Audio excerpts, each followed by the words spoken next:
ዶክተር በለጠ ሞላ ህዝብ ከ150 በላይ ሞርታር እየተተኮሰበት እንደመረጣቸው ተናገሩ። ይሁን እንጂ እሳቸው በተመረጡበት ምርጫ ዋዜማ አውሮፓ ላይ ኳስ ይከታተሉ ነበር ተብሏል። ዳኛዋንና ሚስቱን ችሎት ላይ የገደለው ተከሳሽ ራሱን ከ3ኛ ፎቅ ወርውሮ አጠፋ። ህወሓት የአሜሪካ መንግስት የጣለበትን ማዕቀብ ተቃወመ። እርምጃው ፍትሐዊና መንግስትን ያላካተተ መሆኑን በመግለጽ ተቃውሟል። የአሜሪካው ፕሬዝዳንት ዶናልድ ትራምፕ በቀጣይ ደግሞ ከሰሜን ኮሪያ ጋር ሊጋጩ ነው ተባለ። ጤና ይስጥልን የተወዳችሁ የቀለም ቤተሰቦች፣ ቀደም ሲል በአርዕስተ ዜና የሰማችኋቸውን ጉዳዮች ይዘን በዝርዝር መጥተናል። አብራችሁን ቆዩ። ለቻናላችን አዲስ የሆናችሁ ሰብስክራይብ አድርጉ። ይህንን ቪዲዮም ላይክ፣ ሼር፣ ኮሜንት ማድረግ አትዘንጉ። አሁን ወደ ዝርዝር ዘገባዎቹ አልፋለሁ።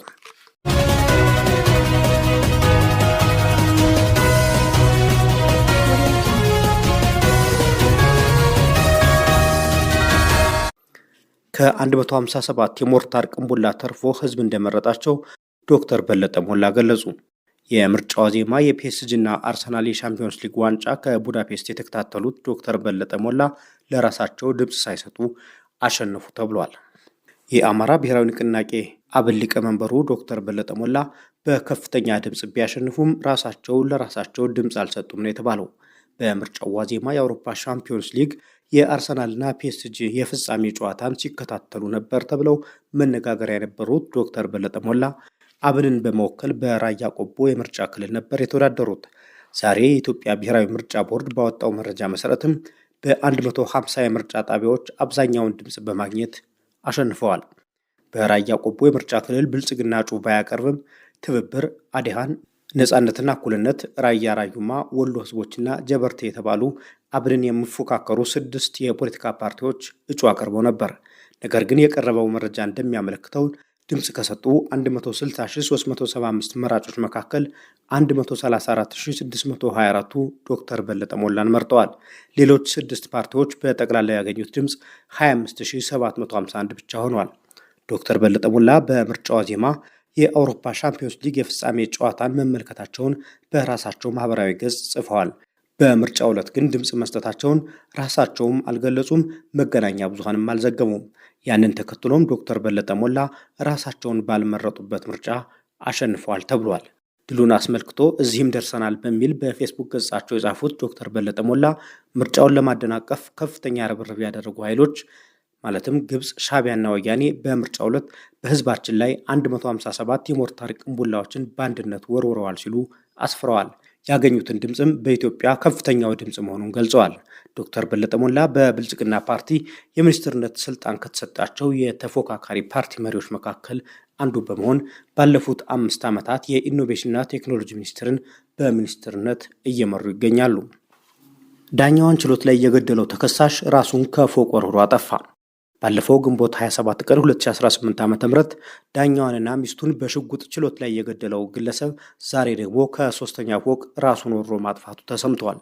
በኦሮሚያ ክልል ምዕራብ ሸዋ ዞን በሆለታ ወልመራ ወረዳ የመጀመሪያ ደረጃ ፍርድ ቤት የባልና ሚስት ክርክርን ጉዳይ ስትመለከት የነበረችውን ዳኛ ወርቄ ፈካንሳን እና የራሱን የቀድሞ ባለቤት ወይዘሮ አልማዝ መኮንን በሽጉጥ የገደለው ተጠርጣሪ ዛሬ ራሱን አጥፍቷል። ግለሰቡ በወቅቱ የግድያ ወንጀሉን ከፈጸመ በኋላ በቁጥጥር ስር ውሎ ነበር። ይሁን እንጂ በቁጥጥር ስር ሲውል ራሱን ለማጥፋት ሞክሮ በገዛ ሽጉጡ ቆስሎ በሕይወት ተርፎ ነበር። ቁስሉን በጳውሎስ ሆስፒታል ሲከታተል የነበረው አቅነው በቀለ የተባለው ግለሰብ በሕግ ጥበቃ እየተደረገለትም ነበር። ይሁን እንጂ ከቁስሉ በማገገሙ ከቅዱስ ጳውሎስ ሆስፒታል ለመውጣት በተቃረበበት ጊዜ ድንገት ራሱን ከ3ኛ ፎቅ በመስኮት በመወርወር ሕይወቱን አጥፍቷል። ራሱን ያጠፋው በጸጸት ይሁን ራሱን መከላከል እንደማይችል በማመን የታወቀ ነገር የለም። ህዝባዊ ወያኔ ሓርነት ትግራይ ህወሓት ባወጣው መግለጫ የአሜሪካ መንግስት በጣለው የቪዛ ገደብ ላይ ያለውን ከፍተኛ ቅሬታ ገልጿል። ይሁን እንጂ የድርጅቱ መግለጫ ይዘትና አቀራረብ ከሰላም ፍላጎት ይልቅ የተለመደውን የፖለቲካ ወቀሳና የኃላፊነት ሽሽት ስልት የሚያንጸባርቅ ነው ሲሉ ተቺዎች እየገለጹ ነው። ህወሓት የአሜሪካን ግምገማና ውሳኔ ያልተሟላና ሚዛኑን ያልጠበቀ ነው በማለት ውድቅ አድርጓል። ድርጅቱ በራሱ በኩል የተጣሉበትን ግዴታዎች በተለይም ትጥቅ የመፍታትና ሰራዊቱን የመበተን ሂደት ምን ያህል እንደተገበረ ሳይጠቅስ አሁን ላለው ውጥረትና የግጭት ስጋት ሙሉ በሙሉ የፌዴራል መንግስቱ ላይ ይደፈድፋል። ይህም ህወሓት ከአሜሪካ የሚሰነዘርበትን ዲፕሎማሲያዊ ጫና ወደ አዲስ አበባ ለማዞር ያደረገው ግልጽ ጥረት ተደርጎ ተወስዷል። የህወሓት መግለጫ የፕሪቶሪያው ስምምነት በተግባር እንዳልዋለ ይሞግታል።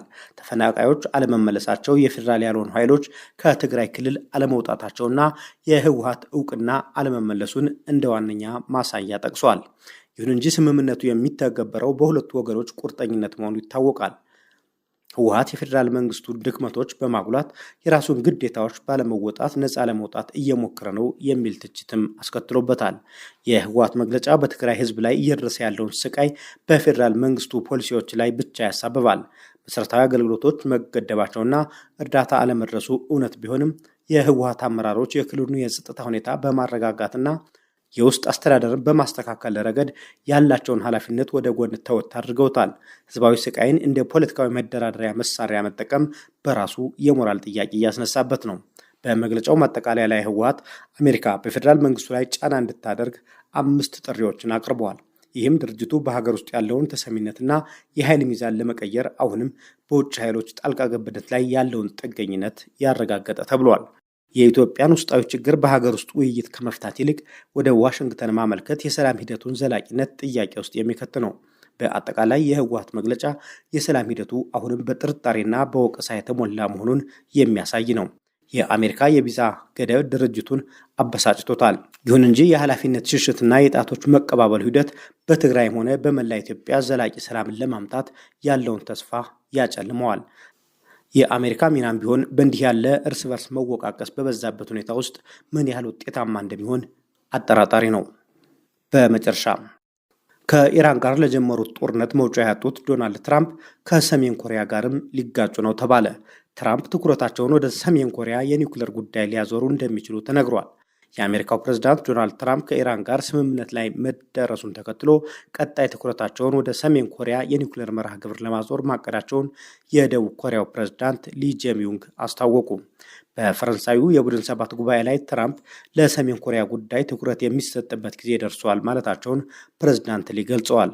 የደቡብ ኮሪያው መሪ በበኩላቸው ፒዮንግያንግ ከሞስኮ ጋር ያላትን ወታደራዊ ትብብር በማጠናከር ላይ በመሆኗ በሰሜን ኮሪያ ላይ የተጣለው ማዕቀብ በአሁኑ ወቅት ውጤታማ እንዳልሆነ ለትራምፕ አስረድተዋል።